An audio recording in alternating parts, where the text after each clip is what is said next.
Para seguir ahondando en esta agresión que devino en el secuestro del presidente constitucional de Venezuela, Nicolás Maduro, y su esposa, Cilia Flores, ya nos acompaña José Oriol Marrero Martínez, investigador del Centro de Investigaciones de Política Internacional. Muy buenas tardes, Buenas profesor. tardes. Muchísimas gracias por acompañarnos. Gracias por la invitación. Y en el contexto de las recientes declaraciones que escuchábamos al filo del mediodía del presidente de Estados Unidos, Donald Trump, se muestran claramente las ambiciones imperialistas de su gobierno, que ya estaban reflejadas en su nueva política de estrategia de seguridad nacional. ¿Se esperaba este ataque?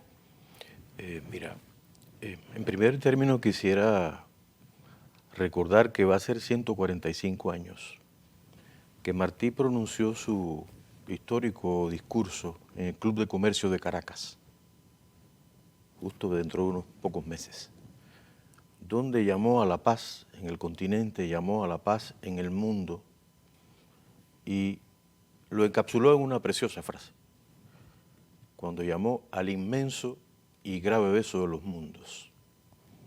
Eso ha roto hoy Estados Unidos en el sentido práctico militar y sin lugar a dudas estamos frente a un acto que une el ideograma colonial imperial norteamericano, quien no vivió, como todos no vivimos, el siglo XIX y la primera mitad del siglo XX.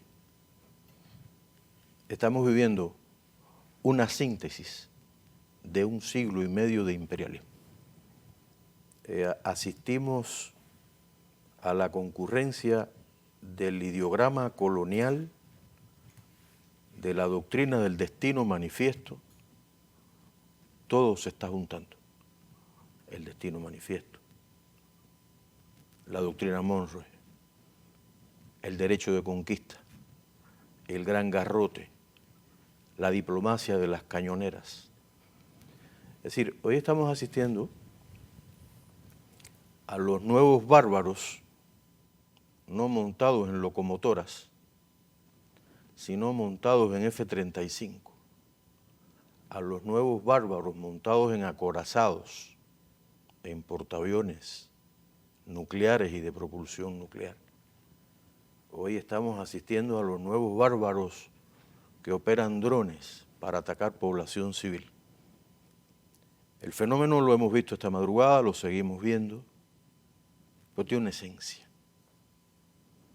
Es el imperialismo puro y duro del siglo XIX y del siglo XX, trasladado al segundo cuarto, ni más ni menos que del siglo XXI, cuando lamentablemente la ética política de algunas potencias no está a la altura del nivel tecnológico, social, cultural, civilizatorio que el mundo se suponía debía tener.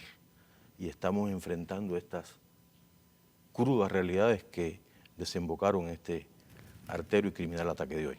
En su última publicación de la Estrategia de Seguridad Nacional, precisamente, volvieron a esa doctrina Monroe y explícitamente decían que estaban dispuestos a atacar cualquier región de Latinoamérica. De eso quería que nos conversara porque quizás no esperábamos, o muchos no esperábamos, que fueran tan radicales en un ataque directo al territorio venezolano, quizás otros sí. Cuando miramos las señales y acciones, primero las señales, que luego se fueron convirtiendo en acciones, por parte del 47 presidente de los Estados Unidos, nos percatamos que incluso antes de la promulgación de la estrategia, recientemente, en noviembre de 2025, emitió claras señales de un errático comportamiento imperialista, injerencista, y yo diría de intervencionismo abierto. Y eso es particularmente una vocación del trumpismo en el llamado hemisferio occidental. No menciona en la estrategia ni una sola vez el Mar Caribe, no menciona ni una sola vez América Latina, pero menciona 23 veces el hemisferio occidental. no menciona una sola vez en esa estrategia la lucha contra la pobreza, la desigualdad, el hambre, el desnivel económico, social, pero las categorías o términos fuerza, poder duro, poder blanco, blando, preeminencia de Estados Unidos, las usa 62 veces. En esta estrategia no utiliza una sola vez y no invoca, que es una estrategia de seguridad nacional de un país, no invoca una sola vez al papel del Consejo de Seguridad de las Naciones Unidas. No invoca una sola vez al papel que debe jugar la Organización de Naciones Unidas como garante de la seguridad del mundo posterior a la Segunda Guerra Mundial. Pero su nombre propio es mencionado 27 veces. Y ese nombre propio, mencionado 27 veces, es una señal de que se está pensando en América primero, basado en la fuerza, con un Trump primero, al que quieren ver y quiere verse él mismo como el Mesías, el que lo hace todo rápido, el que salva al mundo, el que salvó a América, y considera lamentablemente que lo han elegido presidente del mundo, presidente de América Latina y no presidente única y exclusivamente de un estado de la región. Aún en diciembre de 2024, luego de ser electo, cuando todavía era el presidente electo, este señor no se pudo contener y antes de la toma de posesión de enero ya declaró agresivamente que tomaría el Canal de Panamá. Declaró que vería con felicidad a Canadá incorporado como Estado 51 de la Unión. Por si fuera poco, declaró que Groenlandia era funcional a los intereses estratégicos de los Estados Unidos.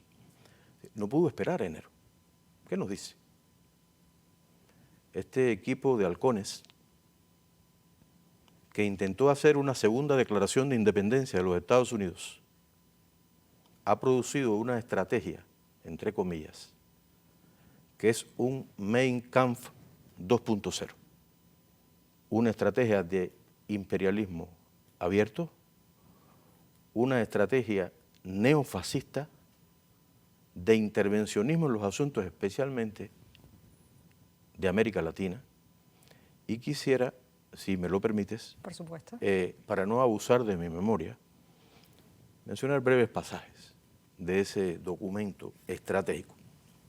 Yo creo que es importante recordar que hay varios hechos simbólicos que muestran no la degradación, sino la enfermedad imperial. Este señor quizás no tiene ninguna enfermedad, yo además con todo respeto lo digo, desde el punto de vista de su comportamiento psíquico, psiquiátrico, pero tiene una gran enfermedad ética, que es que está enfermo de imperialismo. Y esa es una de las mayores patologías que puede acabar con el destino de la humanidad. Convirtió el Departamento de Defensa en Departamento de Guerra. Un hecho que ahora parece más claro. Sin embargo, ¿cuál fue la primera acción de ese Departamento de Defensa convertido en Departamento de Guerra? Si mal no recuerdo, el 25 de septiembre. Abrir un frente de guerra en América Latina y en el Caribe, específicamente en el Caribe Sur. Crear toda la narrativa de la lucha contra el narcotráfico, los cárteles, etcétera, que no eran otra cosa que, como todos sabemos, no es necesario hacer estudios especiales de ningún tipo, se trata de motivos totalmente expiatorios para concretar una política imperial de intervencionismo abierto. que no ha sido la primera vez tampoco. Que no ha sido la primera vez tampoco. Esta vez coincide desde el punto de vista diacrónico, histórico, con una realidad objetiva de la economía norteamericana. Y es que la economía norteamericana lleva un paso acelerado de militarización estructural, donde su complejo militar industrial, y ello es funcional al imperialismo, donde su complejo militar industrial está tomando la posta de la economía del país. De eso quería también preguntarle, ¿cuáles son entonces los verdaderos intereses estadounidenses en esta región a partir de lo que me comentaba? Bien, ¿cuáles son los verdaderos intereses? Yo quisiera hablar sobre la estrategia y los intereses. Según el documento, en otras palabras, afirmaremos e impondremos un corolario Trump a la doctrina Monroe. Detener el daño continuo que los actores extranjeros infligen a la economía estadounidense. Es decir, aquí hay una idea clara y es importante tener presente que la estrategia no lo menciona, pero que además del corolario Trump, que él se lo desea anotar para trascender, están aplicando, y hoy se ha visto con total nitidez, un corolario del que no se habla, que es el corolario Polk a la doctrina Monroe de 1823. Y es que no solo supuestamente América es el patio trasero de los americanos, sino que Polk añadió otra idea al corolario, a la doctrina Monroe. Es que los pueblos latinoamericanos no pueden hacer libre elección de su soberanía. Este punto, del que se habla menos, es tan importante como la doctrina Monroe, porque justo lo que estamos viendo en Venezuela y en el subcontinente americano. Es que ya ha intervenido en las elecciones en Honduras, intervino en las elecciones legislativas en Argentina. Como se ha dicho hoy por la mañana. Exactamente, vimos los programas excelentes. Ahora bien, los principios de la estrategia. Es muy importante abordar un poquito los principios de la estrategia.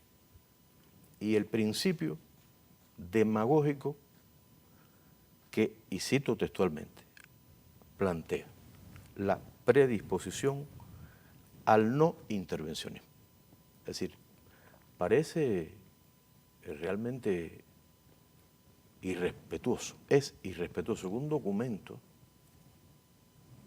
de este calado plantee que mantiene un principio de no intervencionismo, pero para un país cuyos intereses son tan numerosos y diversos como los nuestros, la adhesión rígida al no intervencionismo no es posible.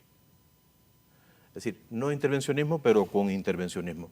Un poco sin faltarle respeto al gran Cantinflas en una frase cantinflesca. Esta predisposición, sin embargo, debe establecer un listón alto para intervenir, un listón alto, para que constituya una intervención justificada, sencillamente, de manera olímpica y sin faltar el respeto tampoco a los Juegos Olímpicos. Para la mentalidad del trumpismo, hoy hemos estado en la madrugada en presencia de un listón alto, lo que consideran un listón alto. Venezuela es considerada por el Mesías como un listón alto. La libertad del pueblo venezolano, los recursos petrolíferos, gasíferos, minerales, acuíferos, pero sobre todo las conquistas sociales. Hay un recurso del pueblo venezolano que puede que supere el valor de todos sus potenciales naturales, que es lo que ha transformado, lo que ha logrado para ese pueblo, no exento de dificultades y problemas, pero ha constituido un nuevo paradigma en la región. Y aunque no lo dice la estrategia, subyace que debe haber un alineamiento. Entonces, este documento tiene al menos dos rasgos que son en realidad dignos de analizar y de no olvidar, de no ignorar. Uno de ellos, dos rasgos al menos, uno de ellos, y trataré seguidamente de mostrarlo con breves textos de esa estrategia. Uno de estos rasgos es que de una manera irrespetuosa para el sistema de Naciones Unidas y para el resto de la comunidad mundial, visibiliza su seguridad nacional a través de la seguridad del mundo. Es decir, el mundo debe subordinarse a la propia seguridad de un país.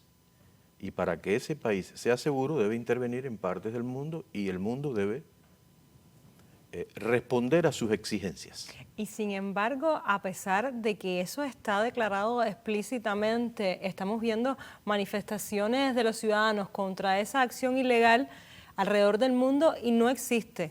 Por otro lado, un paralelismo en cuanto a las reacciones que han mostrado algunos gobiernos, han sido reacciones quizás tibias. ¿Cómo valora esa reacción internacional teniendo en cuenta el regreso al poder de gobiernos de derecha en la región latinoamericana y caribeña y teniendo en cuenta también esa acción declarada hacia el mundo? Mira, gracias por esa pregunta tan interesante como todas. El trumpismo se mueve al menos en 3 dimensiones y lo viene manifestando desde antes de la toma de posesión, desde antes del discurso, desde antes del primer mensaje del Congreso, desde antes del discurso en el Foro Económico de Davos del presidente, desde antes del discurso en la Conferencia de Seguridad de Múnich, donde se enmarcó básicamente el ideograma colonial e imperial de Estados Unidos en este mandato del 47 presidente, y ahora esta guinda del pavo, la llamada supuestamente estrategia.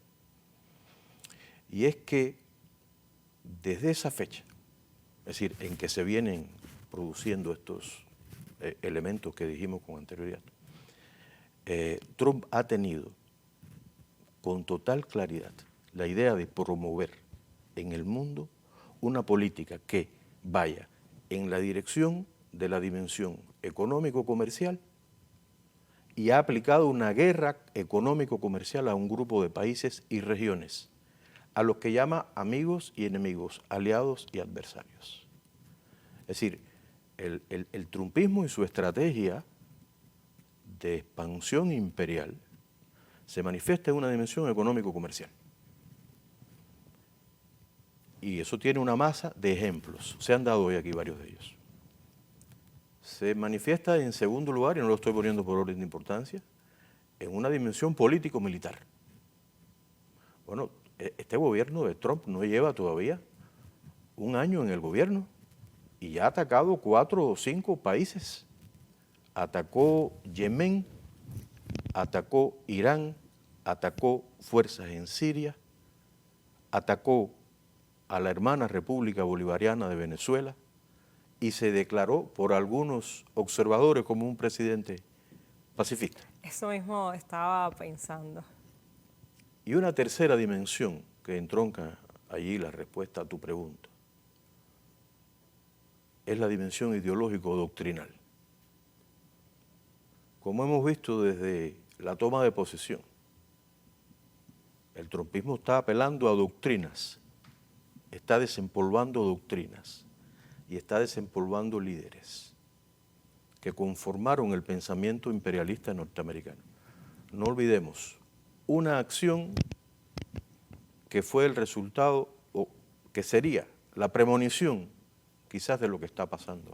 Le cambió el nombre a la mayor altura de los Estados Unidos, el monte Denali, con más de 100.000 metros sobre el nivel del mar. Una montaña congelada, lejísimo, que quizás no le interese a mucha gente, muy lejos. Y le puso la montaña McKinley. Todos conocemos en Cuba, sobre todo, quién fue McKinley, el que se inmiscuyó en la guerra de independencia organizada por Martí, el que desmovilizó al Ejército Libertador, el que no dejó entrar los mambises a Santiago. Es un ídolo del trumpismo. Entonces, esa dimensión ideológico-doctrinal lo ha llevado a intentar reproducir su influencia en el mundo. Y sin lugar a dudas, al lado del poderío militar, que intenta sustituir al poderío económico, Estados Unidos trata por todas las vías de influir cada vez más. Y no se puede negar, un imperio poderoso. Entonces, lo que quería al respecto decirte es que los pueblos no se dejan engañar. Antes de venir para acá a cumplir con mucho gusto con tu invitación, veía una manifestación que está teniendo, debe estar terminando en este momento en Grecia, multitudinaria, frente a la Embajada de los Estados Unidos, donde el pueblo griego está protestando por el artero y criminal ataque de los Estados Unidos, por el secuestro del presidente constitucional de Venezuela y su esposa, además una revolucionaria venezolana, a carta cabal. Algunos gobiernos se han manifestado, como se ha visto, obviamente gobiernos de la región, hemos sido testigos.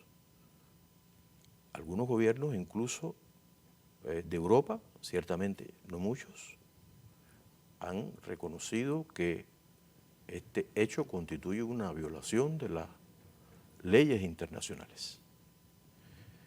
Y yo no tengo la menor duda de que el sentido común se impondrá a pesar del poderío norteamericano. También lo tenía cuando Vietnam.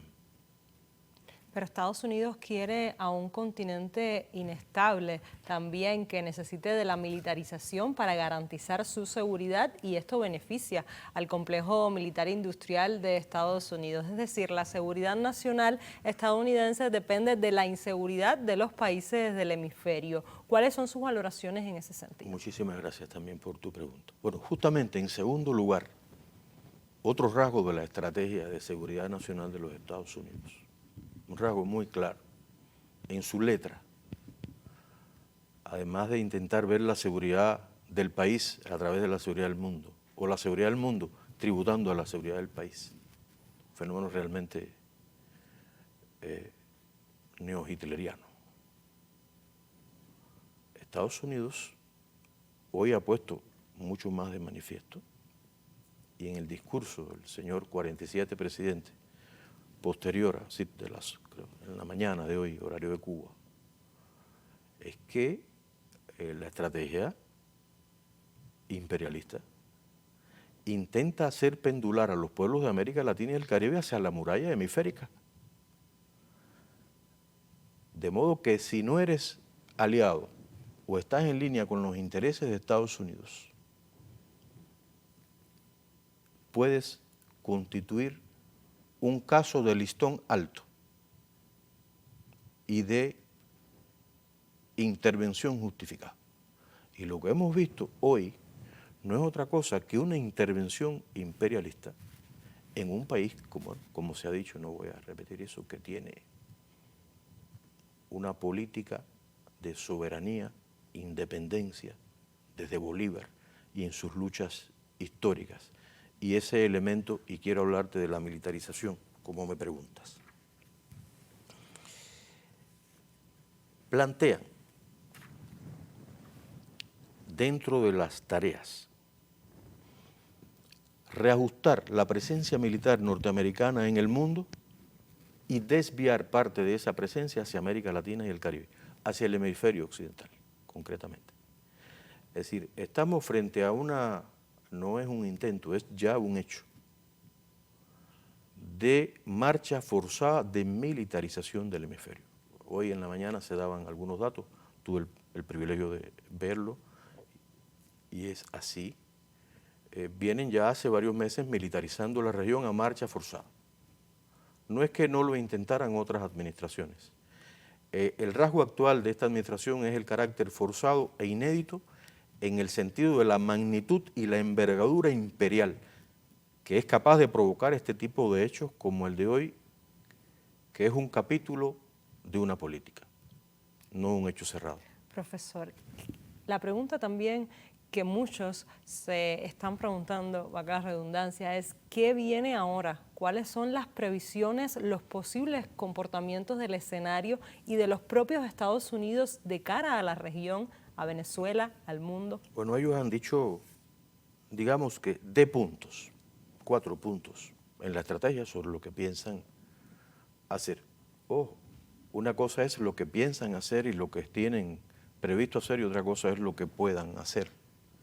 Porque el mundo está compuesto por países que no ven con buenos ojos, por regiones, por potencias que no ven y no verán nunca, y por pueblos, muy importante. este comportamiento imperial de intervencionismo abierto. Entonces, plantean incrementar la presencia militar, dicen que lo harán, a partir de disminuir esta presencia global, para abordar, ¿qué cosa? Amenazas urgentes en el hemisferio. En otro punto de la estrategia se contradicen porque reconocen tácitamente que en el hemisferio no hay amenazas militares, que las fronteras están de superpotencias que pudieran ser consideradas adversarias, están separadas por miles de kilómetros de las costas de los Estados Unidos, y al mismo tiempo, para militarizar, entonces, toma el elemento expiatorio de la defensa sobre amenazas urgentes en el hemisferio.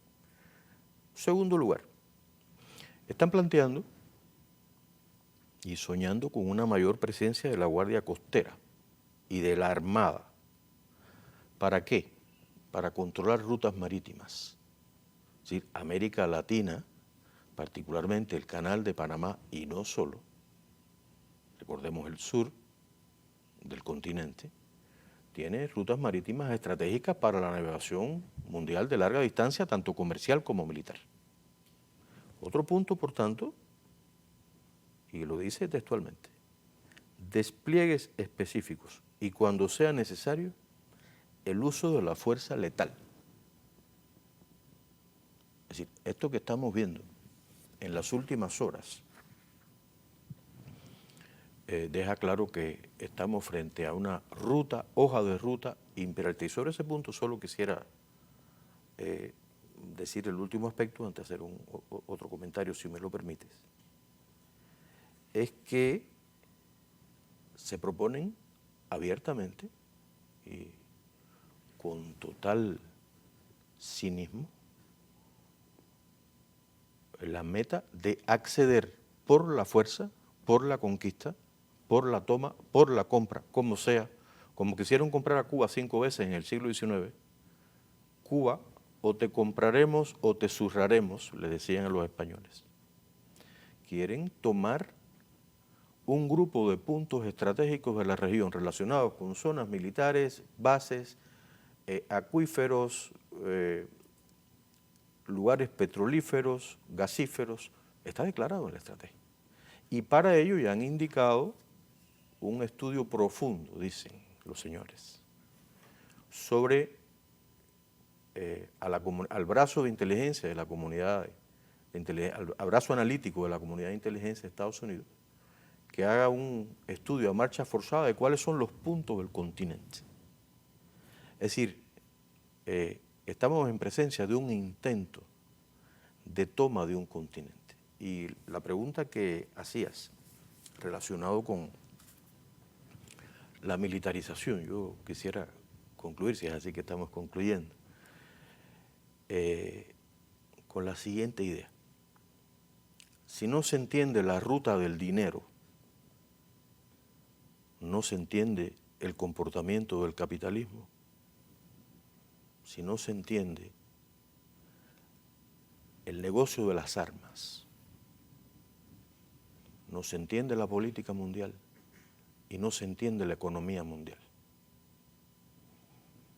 Y eso se arropa por una dimensión ideológico-doctrinal, político-militar y económico-comercial, basada en ¿qué? En una estrategia de intervencionismo abierto. Estados Unidos hoy está atrapado, a largo plazo, atrapado en una gran contradicción civilizatoria que lo está llevando a cometer estos errores civilizatorios garrafales de cara a la historia de la humanidad. Estados Unidos viene, sobre todo de manera acelerada en los últimos 2 años, incrementando en flecha la presencia de la rama militar en el contexto global de la economía del país. Si hace 2 años Estados Unidos exportó 170.000 millones, que no es poco dinero, bien, 175.000 millones, 175 billones de dólares en armamento. En el año 2025, estoy hablando de datos que ninguno los he producido en mi barrio, son datos oficiales. Estados Unidos está exportando armamento por valor de más de 320.000 millones de dólares. Estamos hablando de 320 millones. ¿Pero qué significa eso? Eso significa que está desplazando la exportación de herramientas, equipos, microchip, aviones, equipos satelitales, equipos cósmicos, medicinas, alimentos. La rama de la economía militar va desplazando al resto de las ramas de la economía de Estados Unidos. Es decir, no se trata solo de que Estados Unidos sea el responsable del 35% de los gastos militares del mundo. No se trata solo de que de conjunto con la OTAN, Estados Unidos sea responsable del 55% de los gastos militares del mundo. Se trata de que es el responsable del 43% de las exportaciones militares del mundo. Y el que vende un producto determinado, X.